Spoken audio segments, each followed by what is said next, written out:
కోటాలో వాటా ఇస్తాయా బీసీలో ఎవరి వాటా ఎంత?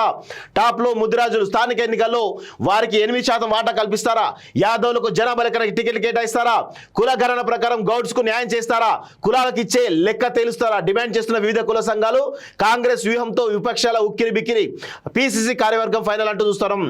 ఇక్కడ విషయం ఏంటంటే కుల గణన ఎస్సీ వర్గీకరణ జరిగింది. ఎస్సీ వర్గీకరణలో 15% రిజర్వేషన్ అవుతుందో మాలలే అధికంగా తీసుకుంటున్నారు, మాదిగలకు మాదిగ ఉప్పు కులాలకు దక్కట్లేదు అనేది ప్రధానమైనటువంటి వాదన నేపథ్యంలో ఎస్సీ వర్గీకరణ జరిగింది. సో దానిలో భాగంగా మాదిగలకు 9%, మాలలకు 5%, 1% మిగతా కులాలకి వచ్చింది అనేది చాలా స్పష్టంగా మనం చూస్తాను. అయితే ఇక్కడ అదే విధమైనటువంటి కోట బీసీలకు వస్తుందా?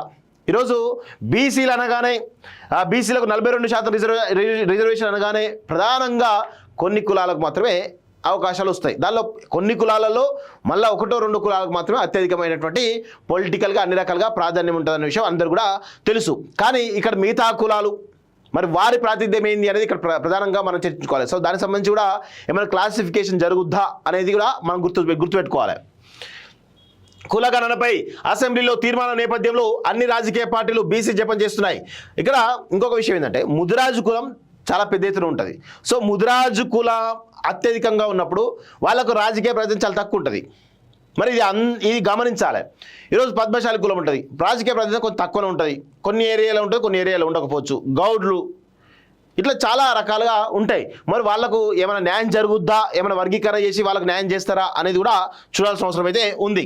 రాష్ట్ర వ్యాప్తంగా బీసీ జనాభా 56.33% ఉన్నట్లు కులగణన సర్వేలో వెల్లడింది. న్యాయపరమైన చిక్కులు ఎదురైన పక్షంలో పార్టీ పరంగా బీసీలకు 42% సీట్లు ఇస్తామని కాంగ్రెస్ ప్రకటించింది. అదే సమయంలో ప్రతిపక్ష బీఆర్ఎస్ బీజేపీ సైతం అదే బాటలో పడతాయా అన్నది ఒక అంశం. అయితే బీసీ కులాల నిష్పత్తికి అనుగుణంగా దామాషా మేరకు స్థానిక ఎన్నికల్లో అవకాశాలు ఇస్తారా?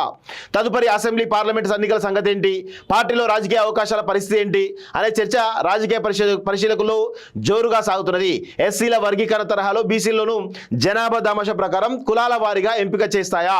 బీసీ జపాన్ని మాటలకు పరిమితం చేసి ఆచరణలో కుంటి సాగులు చెప్తాయా? ఇలాంటి ప్రశ్నలు ఉత్పన్నమవుతున్నాయి. మొత్తంగా కాంగ్రెస్ సహా రాష్ట్రంలోని 3 ప్రధాన పార్టీలకు ఇది సవాలుగా నిలవనున్నదన్న అభిప్రాయాలు వ్యక్తమవుతున్నాయి.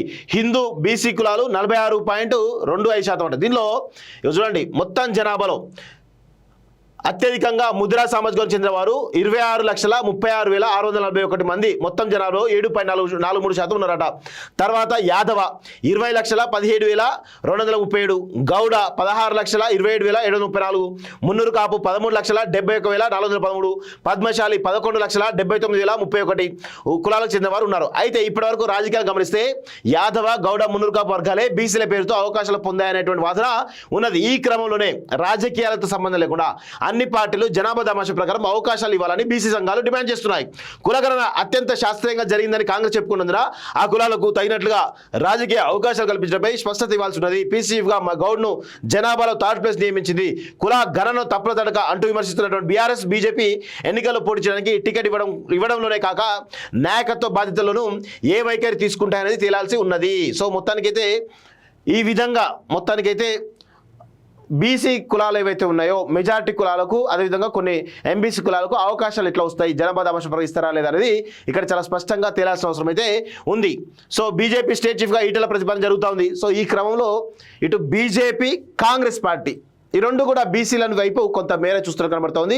ఇక మరోవైపు బీఆర్ఎస్ పార్టీ బీసీలను ఓన్ చేసుకోవడంలో వెనకబడతా ఉంది. కాబట్టి మెజారిటీ బీసీలంతా కూడా ఈరోజు బీఆర్ఎస్ పార్టీని పట్టించుకునే పరిస్థితులు లేదు అని చాలా స్పష్టంగా అర్థమవుతా ఉంది. సో ఇక్కడ బీసీలను ఓన్ చేసుకునే క్రమంలో ఇటు ఒకవైపు భారతీయ జనతా పార్టీ, మరొక వైపు కాంగ్రెస్ పార్టీ పోటాపోటీగా వాళ్ళ యొక్క స్ట్రాటజీస్ని బిల్డ్ చేస్తూ ఉన్నారు.